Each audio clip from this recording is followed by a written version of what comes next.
아, 이정희 대표님, 이 자리 되게 어려운 자리네요. 지난 작년까지는 네. 대표님께서 리딩 해주셔가지고 그냥 편하게 패널로 참석했다가 제가 하려니까 아, 이거 엄청난 부담감 때문에 잘해주고 계시는데. 감사합니다. 네. 네. 그럼 지금 저희 이제 공감 토크쇼 이제 진행할 텐데요. 지금 질문이 굉장히 많이 올라왔어요. 첫 번째, 두 분 모두에게 질문 드릴 텐데요. 인생에 있어서 나에게 최고의 멘토가 누구였는지 떠오르는 분이 있으시면 그분이랑 실제 그분께서 나한테 제공해줬던 거는 어떤 부분이었는지, 어떤 인사이트를 줬는지 이런 부분 먼저 권 대표님 한번 들어볼게요. 저는 지금 벤처기업 협회에 계신 한인배 센터장님. 네네. 추천해 주셨어요. 센터장님. 제가 실제로 2011년도에 창업을 하면서 그때 대외 활동을 했었는데요. 그때 이제 처음 그 한인배 센터장님을 만나 뵙게 됐어요. 그래서 행사를 같이 기획하고 이제 같이 이제 그 진행할 수 있는 그러한 기회들이 있었는데 우연히 그 한인배 센터장님께서 사회를 한번 봐보지 않을래? 라는 얘기를 하셨거든요. 그 행사에. 근데 굉장히 많은 사람들이 600명 이상의 사람들이 앉아있는 그 사회였는데 저는 굉장히 내성적이었어요. 원래 이렇게 제가 강의를 하러 다닐지도 몰랐고 그때 당시엔 제조업을 하고 있었기 때문에 이걸 할 수 있을까? 라고 했는데 굉장히 아무렇지도 않게 해볼래? 라고 말씀을 해주셔서 해볼게요 라고 해서 사회를 봤는데 생각보다 너무 재미있는 거예요. 그래서 나에게도 이런 게 좀 앞에서 얘기하는 게 맞네? 그리고 또 행사를 이렇게 대외 활동을 하던 중에 이제 센터장님께서 수연아 나를 좀 도와줄 수 있겠어? 라고 얘기를 해주셨는데 그때가 제가 굉장히 힘든 시기였거든요. 근데 뭐라도 좀 배우고 싶었던 시기여서 무조건 도우겠다, 옆에서 제가 배우겠다라고 해서 그때 행사를 처음 접하게 됐어요. 그래서 이제 그때 당시에 이제 창업지락이라는 이제 전국적으로 하는 행사나 아니면 코엑스에서 하는 뭐 창업 엑스포 같은 이제 그러한 행사들을 기획하고 총괄할 수 있는 기회들을 주셔서 그게 바탕이 돼서 지금의 사업까지 왔고요. 그리고 그때 한참 힘들었을 때 이제 한인배 센터장님께 제가 여쭤본 적이 있어요. 제가 잘 할 수 있는 게 아무것도 없는데 왜 저에게 일을 이렇게 시켜주시는 걸까요? 굉장히 자신감 없게 얘기했는데 그때 그걸 왜 나한테 물어보라고 하셨거든요. 근데 지금 와서 생각을 해보면 그게 어떤 말씀이셨는지를 굉장히 알 것 같아요.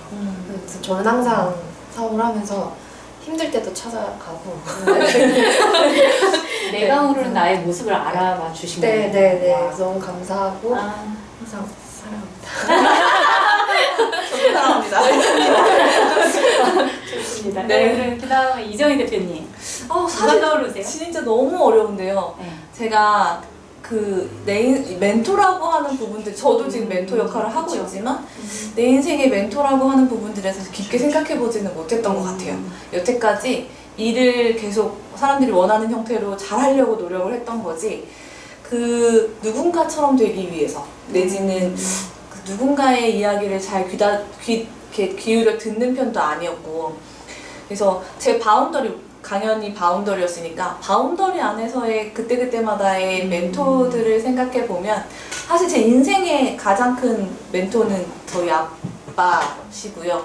제 아빠랑 저랑 진짜 성격 똑같거든요. 맨날 싸우고 맨날 부딪히고 저는 제가 이렇게 사업을 할 거라는 생각도 하지 못했었는데 그게 저희 아빠의 피인 것 같아요. 근데 제가 지금 사업을 하는 데 있어서 이만큼까지 편안하게 마음먹게 해주신 아빠의 딱 한마디가 있으셨어요. 근데 저희 아빠가 사실 전 재수를 했었거든요. 아까 그 수학 18점 이거 갖고 대학을 절대 갈 수가 없어서 재수를 한번 했는데 그 재수를 할 때 아빠가 저한테 그런 말씀을 해주셨어요. 인생은 새옹지마라는 얘기가 있다. 그래서 지금 네가 이렇게 잘못된 것 자체가 나중에 더 좋은 일로 올 수 있으니 그거에 대해서 너무 지금 앞으로 더 잘 될 거니까 고민하지 마 라는 얘기를 해주셨거든요. 그 다음부터 이제 저는 저한테 나쁜 일이 닥치면 이 나쁜 일이 다음엔 좋은 걸로 올 거야. 그래서 어떻게 보면 안일한 인생을 살게 할 수도 있었지만 만약에 뭐 제가 이제 뭐 뭔가 하려고 시도를 했는데 이게 안 됐어요. 그러면 잘 됐어. 안 된 게 다행이야 라는 스스로의 이런 그 마인드 세팅을 혼자 많이 하는 것 같아요. 그래서 제 인생에서는 사실 아빠가 되게 많은 역할을 해주시고 있었고 지금 제 인생에서 저한테 그 되게 많은 인사이트를 주는 분이 계세요, 옆에. 예. 그분은 늘상 모든 사람에게 같은 입장에서 같은 위치로 같은 이야기를 해주시지만 그게 굉장히 담백하고 솔직하고 상대가 기분 나쁠지 안 나쁠지 신경 쓰지 않고 얘기하시는 그런 장점? 제가 보기엔 전 정말 장점이라고 생각하거든요. 저는 감정을 섞어서 누군가가 저에게 전달을 하면 감정에 대응하는 버릇이 있어요. 되게 감성적이라서. 근데 그렇게 너무 덤덤하게 너는 업자야 내지는 너는 아직까지 그 수준은 아니지 라는 얘기를 이렇게 전달하면 그냥 이렇게 쑥 들어오더라고요. 나 아직 멀었구나. 이게 전혀 감정 섞이지 않고 들어오더라고요. 그래서 그 분의 이야기를 지난 3년간 진짜 많이 들었던 것 같아요. 그래서 하나하나를 짚어주실 때 이 사업이 이렇게 돼야 되는 이유는 무엇이라고 생각하니? 정말 아무렇지도 않게 던지면 저는 그걸 계속 고민하게 되는 거죠. 그래서 저한테 가장 많은 고민을 하게 하고 또 그거에 부응하고 싶어서 노력하게 하는 그런 분이 이렇게 계시긴 한 것 같아요. 너무 네네. 좋네요. 네. 진짜 어떻게 보면 나를 객관화시켜주는 맞아요. 역할을 해주시는 네네. 분이잖아요. 네네. 그러니까 네. 저 같은 경우도 사실은 이렇게 분리개별화가 잘 된다. 저는 그렇게 감정적이진 않아요. 네. 그래서 그러니까 그런 부분에서는 좀 내가 이런 강점이 있구나 이런 생각할 때도 있고 아까 이제 아빠 말씀하셨는데 네네. 저도 이제 어렸을 때 아빠가 저한테 했었던 메시지가 저한테 되게 살아가는 큰 힘이 됐었던 게 있었어요. 그래서 너는 사막에 떨어뜨려도 살아남을 것 같다. 그러니까 어떤 부분을 보고 그렇게 말씀하셨는지 모르는데 제가 지나온 그 여정을 보면 나한테 이런 부분 때문에 아빠가 그때 그 말씀하셨나 보다 라는 생각이 문득문득 드는 아까 이제 권 대표님 말씀하셨던 것처럼 내가 모르는 나의 부분을 무언가 딱 콕 집어서 말씀해 주셨던 그것 때문에 이제 또 힘을 얻고 가는 그런 경험이 있었던 게 생각나네요. 예, 좋습니다. 두 분 말씀 들었고요. 실제 이제 학교 지원금을 받았지만 지원 사업이 종료되면서 이제 자금 조달에 대한 이게 정말 굉장히 크리티컬하잖아요. 사업을 할 때 자금 조달과 또 팀에 관련된 그런 불화 뭐 이런 것들이 굉장히 크리티컬하게 다가오는데 그럼 자금 조달에 있어서는 어떻게 풀어가셨는지 권 대표님 어떠셨어요? 저도 처음에 사업은 지원 사업으로 시작을 했었고, 이제 지원 사업을 심사하는 일도 했었고, 근데 이제 저는 사실 지원 사업을 이렇게 무한정 긍정하는 편은 아니거든요.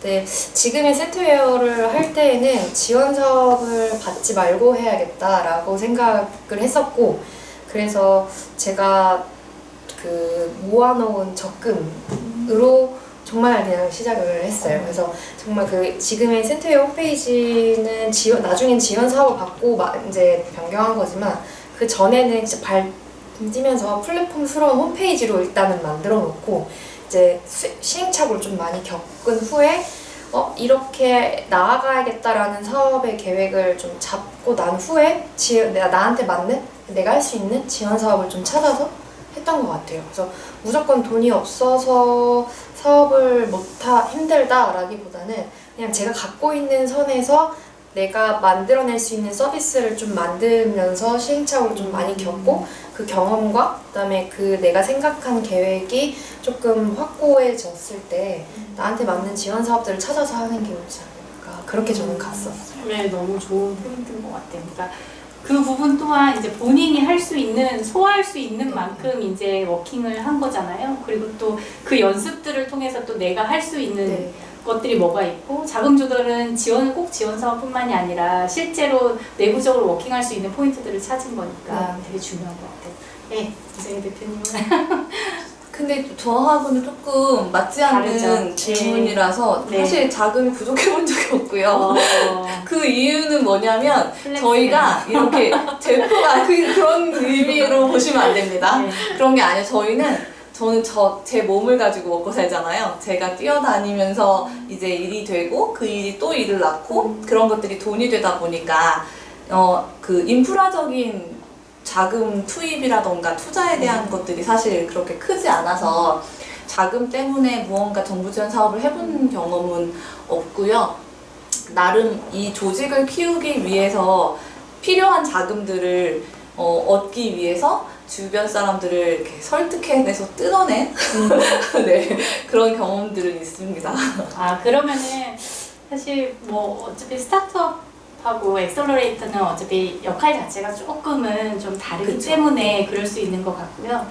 그러면 지금 살짝 민감한 얘기긴 한데 그러니까 동료와의 어떤 갈등 관계에 있는 것들을 어떤 한 방법으로 또 풀어가면 좋을지에 대한 질문이 올라왔는데요. 대표님만의 또 팁이 네. 있을까요? 저는 사실은 제가 12년을 살 때 제가 속해 있는 조직이 5개 팀을 제가 겸직을 해 있었어요. 그래서 부서 자체를 5개를 맡고 있었고 그 부서 밑에 있는 직원 자체가 20명 정도 됐었거든요. 근데 이게 하나하나가 다 저의 동료들이고 또 저를 바라보고 있는 저 상사도 있고 되게 많으신 분들이 계셨거든요. 근데 그 조율을 위해서 저는 사실은 딱 나눠서 보면 그 조직에 있을 때는 전 싸웠어요. 내 팀을 지키고 내 의견을 고수하기 위해서 저는 최대한 논리적으로, 이성적으로, 감정적으로 모든 강점을 다 가지고 가서 터트리면서 싸웠어요. 그래서 어떨 때는 막 진짜 쌈딱이 되기도 했었고 그리고 어떨 때는 진짜 저희 직원들한테 막 뭐라고 하는 교수님들 계시면 그 자리에서 이제 교수님들하고도 막 싸웠어요. 그러니까 내 걸 지키기 위해서 아까 그 화가 나 있는 시기가 있다고 하셨는데 저도 그때는 제 공격성이 최고였던 것 같아요. 지켜야 하니까. 나를 지켜야 되고 내 사람들을 지켜야 되니까 아무도 못 건드리지 마. 나 이정이야. 막 그런 자세로 싸웠었고요. 그 다음에 이제 넘어와서 제가 이제 이 일을 할 때 저희 코파운더가 5명이었거든요. 이 5명의 코파운더 때문에 주위 사람들로부터 정말 많은 걱정과 근심과 우려를 되게 많이 받았던 거예요. 저희가 보통 스타트업들한테 팀빌딩 할 때 역할이 되게 중요하니까 그쵸. 중첩되지 않은 역할로 네가 개발자면 기술자, 경영자, 디자이너 꼭 이렇게 해야 돼 라고 했는데 저희 5명이 다 같은 포지션인 사람들끼리 뭉쳤거든요. 저희 딴에는 역할을 나눠서 으쌰으쌰 하자가 아니라 각자 하고 있는 거 모아서 큰 덩어리로 만들자라고 하는 취지였기 때문에 그 안에서 이제 부딪히는 것들이 생길 수밖에 없잖아요. 그래서 그런 것들이 생겼을 때 저는 이렇게 딱 구분했던 것 같아요. 내가 고수해야 될 거, 그리고 내가 버려야 될 거.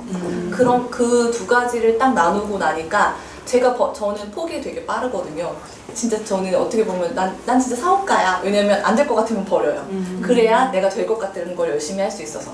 그래서 그때 이제 조금 상대에 대한 욕심, 그리고 상대를 나한테 맞추려고 하는 욕심, 이런 부분들을 뚝뚝뚝뚝 버리기 시작하니까 조금 더 객관적으로 상대를 볼 수 있고 상대에게 전달하는 의사들을 진짜 담백하게 누군가가 저한테 해주는 것처럼 담백하게 전달할 수 있게 되더라고요.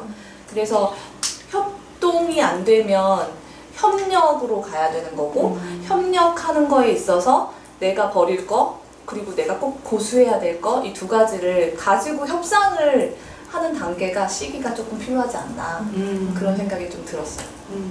그렇죠. 어쨌든 그런 과정들을 다 경험하시면서 얻으셨던 인사이트들이었던 것 같습니다. 감사하고요.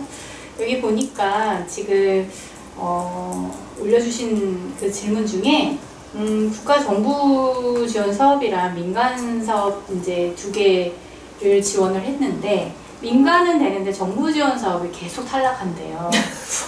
계속. 근데 이게 팁이 있는지 어떻게 하면 사실 전문가 전문가시고 실제 이제 경험자로서 팁이 이런 거 이런 거는 진짜 갖춰야 된다, 이런 구조론 짜야 된다, 이런 게 있다면 어떤 게 있을까요? 일단 대표자의 진심이 전 제일 중요한 것 같아요. 네. 이거 진짜 내가 하고 싶은 거, 내가 진짜 하고 싶어 하는 의지, 열정이 있으면 이걸 어떻게 내가 이 심사위원들에게 표현을 해야 할까는 다음 문제인 것 같고요. 그런 게 조금 진심으로 다가와야 되지 않을까. 근데 보통 이제 이렇게 발표하시는 분들도 이렇게 보면은 이 지원 사업을 따내기 위해 굉장히 에너지를 많이 쏟으시는 것 같아요. 제가 봤을 때. 근데 그런 거보다는 내가 정말로 이 사업을 할 건데 굳이 이 사업 지원 사업 아니어도 되는데 내가 도와주면 확실히 빨리 클 것 같아 라는 그 자신감을 가지고 임하면 되지 않을까요? 지금 문득 드는 생각이 그 스타일쉐어의 윤자영 대표님께서 나를 설득할 수 있으면 100% 사업을 해봐라 라는 얘기가 있어요. 그러니까 지원금을 통해서 내가 그걸 통해서만 할 수 있다라는 마인드보다는 뭔가 내가 마중물의 역할로 좀 해주면 나는 정말 이거 잘 해낼 수 있는데, 잘할 수 있는데 날 믿고 좀 이거를 도와주면 안 되냐, 이런 마인드로 좀 포지셔닝하면 조금 더 지원 사업을 따기 위한 그 작은 조달이 아니라 그런 마인드셋을 하면 어떨까 싶습니다. 네. 어려운 거죠. 어려워요. 쉽지 않아요. A씨도 마찬가지잖아요. 이 경쟁률의 문제도 네. 있을 거고요. 정부 지원 사업 같은 경우는 너무 경쟁률이 세고 바라보고 있는 그 뭐라고 해야 되지? 리밋에 대한 부분들, 최소 이 정도는 있어야 돼라고 맞아요. 하는 부분들도 정부는 상대평가기 때문에 그래요. 굉장히 높아지고 있어요 지금. 맞아요. 그래서 민간은 되고 정부는 되고의 문제보다는 뭐 추진에 대한 방향성이라던가 아니면 경쟁률에 대한 부분이라던가 이런 것도 좀 반영되지 않았을까 싶어요. 또 아까 대표님 말씀하신 그 맥락하고 연결성이 있는 것 같은 게 계속 끊임없이 질문을 해봐라. 그러니까 내가 계속 스스로에게 그 사업에 대한 질문을 하다 보면 심사위원들이 궁금해하는 포인트들을 좀 필터링 할 수 있는 것 같아요. 그런 부분에 자기 이제 그런 자문자답을 하게 되면 그게 또 쌓여서 본인의 이제 사업의 역량이 키워지는 그런 것 같기도 하거든요. 그래서 그런 것들을 자꾸 연습해 보시면 어떨까? 그런 생각을 해봅니다. 네, 그러면 일단 지금 저희가 준비해 놓은 또 질문이 있는데 대표님들 이제 사업 뭐 다른 역할이긴 하지만 대표님 사업하시면서 혹시 뭐 좀 힘든 어떤 과정이나 어떤 포인트들이 혹시 있으셨을까요? 근데 시기마다 조금 달라서. 달랐던 것 같아요. 그렇죠. 단계별로 네, 네. 다르죠. 네. 처음에 이제 처음 사업했을 때는 제조 쪽을 하다 보니까 직접 공장을 찾아가야 되잖아요. 근데 공장 계신 분들이 기가 굉장히 어마무시해요. 맞아요. 그래서 그땐 정말 되게 내성적이었거든요. 가서 안녕하세요 이렇게 하면 내성적이에요. 쳐다보지도 않으시고, 그래서 그때 그게 굉장히 너무 힘들어서 좀 그때부터 인사를 굉장히 크게 하는 버릇이 생겼어요. 들어가면서 안녕하세요 아저씨 뭐 이렇게 하면서 이제 의도적으로. 네. 그런 연습하는 게 조금 힘들었었던 네. 것 같고요.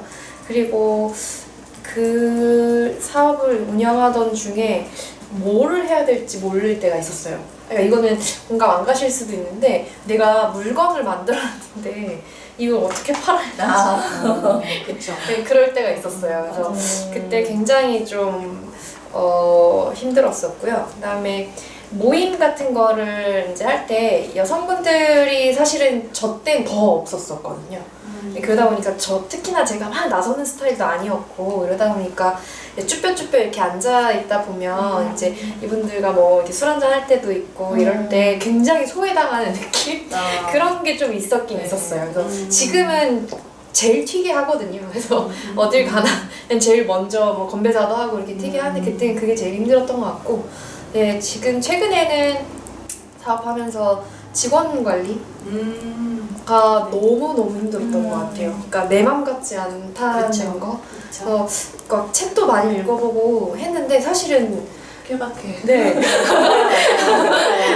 그러니까 저도 이제 스타트업들 이제 마인드셋 그런 역량 강화 프로그램을 해요. 리더십 분석도 하고 이제 직원들 이제 성향이라든가 뭐 그 R&R에 따라서 어떻게 이제 이 사업화에 핏하게 어떻게 하면 조직을 구성하면 좋을지에 대한 부분을 좀 약간 분석 좀 그리고 그 조직에 맞게 그 사업화에 맞게 그런 프로그램을 진행을 하거든요. 그러다 보니까 사실 저도 이제 초기 이제 뭐 이전 직장에서 있었던 뭐 오늘 뭐 먹지 그리디 같은 경우도 여러 시행착오들 그리고 그 내부 조직과의 갈등들 이거를 또 풀어 나가는 과정 그리고 이제 엑시트까지 저희가 하는 그 여정 속에서 되게 여러 모습들을 많이 단시간 동안 보게 된 거예요. 네. 그러니까 그런 것들을 보면서 아 이런 이슈들을 이렇게 풀어가고 물론 아까 말씀하신 대로 케바케예요.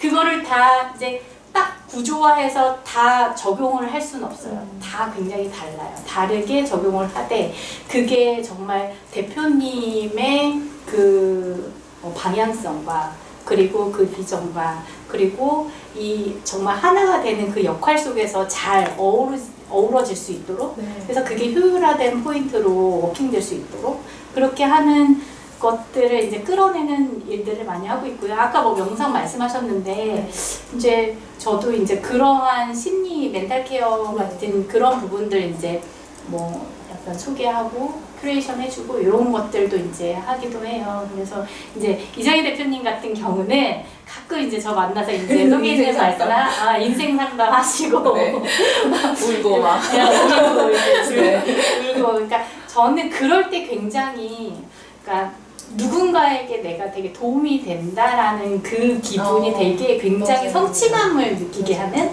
그래서 나로 인해서 뭔가 아 내가 이렇게 도움을 누군가에게 줄 수 있구나 내가 그런 탤런트가 있구나 이런 게 느꼈을 때 그래서 그런 부분들이 되게 좋았던 포인트들이었던 것 같아요. 네. 그래서 그렇게 지금 혹시 대표님 두 분은 취미가 혹시 있으세요? 취미 아까 뭐 명상 잠깐 짧게 말씀하셨지만 명상을 그러니까 보통은 이제 음악을 들으면서 이렇게 가만히 이제 자기 내면을 들여다보고 호흡을 가다듬고 이런 거잖아요.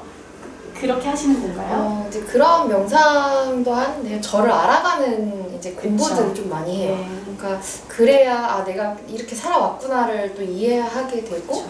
네, 그러면서 취미는 제가 절 수련을 좀 많이 했었거든요. 그래서 잡생각이 없어지더라고요. 그럼 잡생각 없어지나요? 네, 없어져요. 이게 왜냐면 너무 힘드니까. 힘들어서 네, 이게 거기에만 네, 집중하게 네, 되죠. 이게 나를 사랑해 이렇게 해서 네. 절 수련을 100~300씩 항상 했었거든요. 근데 지금은 잠깐 놨는데 이제 절 수련을 좀 하다가 요즘에는 레고 하는 이제 생각 안 하게끔 네. 좀 그런 거 조금 하고 있고 찾아가고 있는 중인 것 같아요. 네. 아, 그렇구나. 좋네요. 그러니까 순간적으로 이제 집중하고 몰입하고 이러한 네. 것들을 하나하나 네. 만들어 가시는 과정인 것 같아요. 이정희 대표님 혹시 취미가 취미요? 취미야 생활할 틈이 있나요? 틈 있죠. 조금이라도 있죠. 유일하게 허송 세월을 보낸다. 그러니까 제가 누가 그러더라고요. 나 주말에 너무 놀았어. 이렇게 얘기하니까 저희 사촌 동생이 언니 그건 쉰 거지. 이렇게 얘기하는 거예요. 논 거 같은데? 그러니까 저는 저한테 쉰다는 개념이 없는 거예요. 일하는 거 아니면 노는 거예요, 저는. 그래서 그런 피드백 되게 많이 받아요. 적당히 해라. 그만해. 내지는 좀 쉬어. 뭐 이런데 저는 사실 제 취미가 저는 일인 것 같아요. 그러니까 저는 스스로도 내가 워커홀릭인가? 이런 생각을 해보진 않았거든요. 근데 일을 하고 있지 제가 가장 내 인생 우울해 난 진짜 별거 아닌 시기야 라고 하는 게 예전 직장을 다닐 때 딱 2달 있어요. 그 2달이 언제냐면 모든 게 세팅이 되고 직원들이 움직여서 팀장인 나는 더 이상 할 게 없고 도장 찍고 지출 결제 해야 되는 시기가 한 2달 정도 있어요. 그럼 그 2달 시기가 한 1~2주 정도 지나면 단장님을 찾아가서 전 쓸데없는 인간인 것 같아요. 저는 이 조직에 필요가 없는 것 같아요. 저 그만둘래요. 이 얘기를 매년 하는 거예요. 같은 시기에 9월에서 10월 사이에. 그럼 이제 처음에는 아유 이 팀장 왜 그래 좀 쉴 때도 있어야지. 근데 하루 종일 와서 인터넷 서칭하고 검색하다가 도장 찍고 가는 제 모습이 전 너무 이해할 수도 없고 이렇게 사는 게 너무 싫은 거예요. 근데 그런 게 마찬가지인 거지. 이 매일매일 저희 팀들하고 얘기하거든요. 왜 이렇게 맨날 지겹다고 하고 힘들다고 하는데 왜 일을 또 만드냐. 근데 제가 일을 하고 있지 않은 그 시간에 저는 너무 스스로가 쓸모없는 사람처럼 느껴지니까 저한테는 그냥 모든 시간이 다 일을 해야 되는, 그래서 일을 해야 내가 살아있고 일을 해야 에너지가 생기고 약간 그런 거고, 유일하게 이제 허송세월을 보내는 시간은 TV 보는 시간이랑 그 핸드폰에 게임하는 시간이 있거든요. 게임하는 시간이 이렇게 저는 퍼즐 게임을 되게 많이 해요. 그래서 애니팡이라던가 요즘은 그 마작 하거든요. 마작이라고 해서 이렇게 2개 맞추면 없어지는 거 그거 하는데, 그거 할 때 새벽 4시까지 해요. 그러니까 모두 다 잠들고 온 식구가 잠들고 나서 새벽 1시부터 혼자 2-3시간을 그걸 해요. 그 시간이 오롯이 내가 나만의 시간이다라는 생각이 드는 거예요. 그 나머지 시간 누군가와 함께 있고 내가 뭘 해야 되는 시간들을 제외하고 정말 그렇게 그냥 아무것도 안 하고 보내는 시간은 유일하게 그 시간인 것 같아요. 취미라고 하면 새벽에 혼자 게임하기 이 정도? 네. 그럼 충전이 돼요? 네, 저는 그 게임하는 동안 저희 집 식구들이 저 되게 한심하게 보거든요. 잠도 안 자고 게임을 하고 있으니까. 근데 아까 잡생각이 없어진다고 네. 하셨잖아요. 저는 그 게임하면서 생각을 정리해요. 그러니까 내 손은 이걸 하고 있지만 머리는 이 사업은 이렇게 하면 되겠구나. 이거 할 때 이런 사람 부르면 되겠구나. 이렇게 해가지고 그게 싹 저 스스로 아무의 방해도 받지 않고 정리하는 시간이 저는 딱 그 시간이더라고요. 좋은데요, 그거는? 네, 저 그 시간을 버릴 수가 없어서 늘 3-4시 자고. 그래요? 네네네. 거의 그런 편이에요. 아, 진짜요? 네네. 그러면 혹시 그거 말고 새롭게 뭐 취미를 뭐 배우고 싶다, 취미 활동 하고 싶다라는 거는 생각해 본 적 없어요? 있어요. 뭐요? 폴댄스. 의외, 댄스 좋아해요. 되게 의외다. 저 폴댄스 배우고 싶고요. 진짜로? 그리고 2번째 제 인생에서 이거 하나는 하고 싶다고 하는 하나 있어요. 뭐요? 그 음반 내고 싶어요. 제가 못다 이룬 꿈이 그 성악가의 꿈이잖아요. 네네네. 그래서 그거는 하나 하고 싶다? 그러니까 보컬이 됐던 성악이 됐던 뭐가 됐던 내가 부르는 음악이 담긴, 노래가 담긴 한 곡이라도 좋으니까 할수 남기고 있어요. 싶다 이런 거. 제 방법 찾아볼게요. 네. 진짜로. 진짜 할 수 네. 있어요. 딱 고개를 접수. 바로바로 됩니다, 저희는. 그래요? 할 수 있어요. 오케이. 접수됐어요. 네. 대표님은 혹시 새롭게 뭐 도전해보고 싶은, 그냥 캐주얼하게라도 취미생활 하고 싶은. 저는 사실 그 바디 프로필을 좀 잘 찍고 싶어서 네. 도전을 한번 해본 적도 와. 있는데 사실 가능할 것 같은데. 아니 제가 운동을 그렇게 좋아하는 편이 아니더라고요. 그래서 네, 괜찮아요. 네 감사합니다. 네, 운동을 좀 괜찮아요. 취미로 네. 해보고 찍어보죠. 싶어요. 네. 목표를 정하고. 네네네. 언제 찍으실 거예요?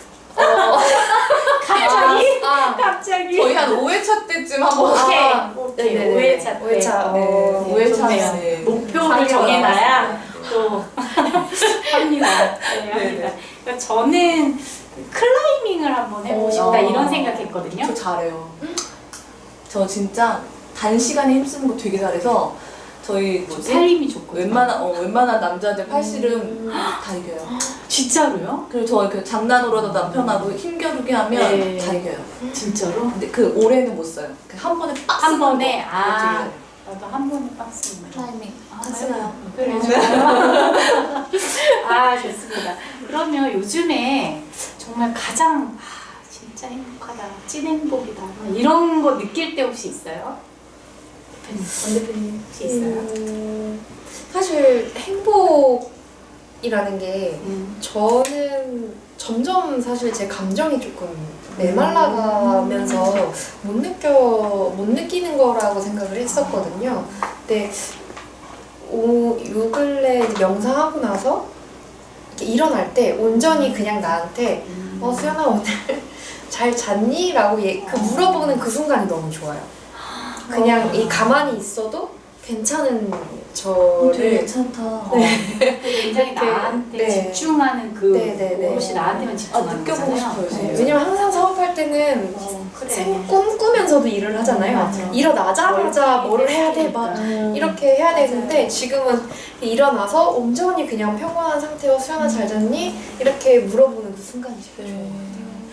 부러운 것 같아요. 네, 부러운 것 다. 같아요. 쉬시면 숨좀 쉬죠. 네. 저한테도 질문해 주시는 건가요? 네네네네. 가장 행복한. 딱 두 번 있어요. 네. 한 번은 이 공간 딱 완성됐을 때. 맞아. 아까도 네, 말씀하셨죠. 여기 딱 들어와서 집에 가기 전에 너무 아쉽고요. 집에 가다가도 다시 가고 싶어요. 저는 이 공간이 정말 너무 좋고 네. 이 공간 페인트 칠 이거 다 저 혼자 한 거거든요. 이 가구도 제가 밤새서 다 하나하나 다 산 거예요. 네. 순수. 이거 페인트 칠 하고도 좀 좋았고 가구 하나 들여놓고 좋았고 그때가 정말 진짜 행복했고요. 두 번째는 이것도 똑같이 미친 거 아니냐고 할 수 있지만 일 들어왔을 때요. 누군가가 전화해서 누군가가 이것쯤 할 수 있어? 이것쯤 해주세요. 이렇게 하면 저 그때 너무 희열이 좋은 느껴지는 것 같아요. 나 잘했었구나. 딱 인정받은 필요하구나. 네, 느낌. 저는 그때가 가장 진짜 저한테 행복인 것 같아요. 그러니까 그 순간순간을 정말 즐기시면 좋을 것 같아요. 네. 네. 그 느낌을 놓치지 않고. 네, 이제 네. 지겹게 얘기 안 할게요.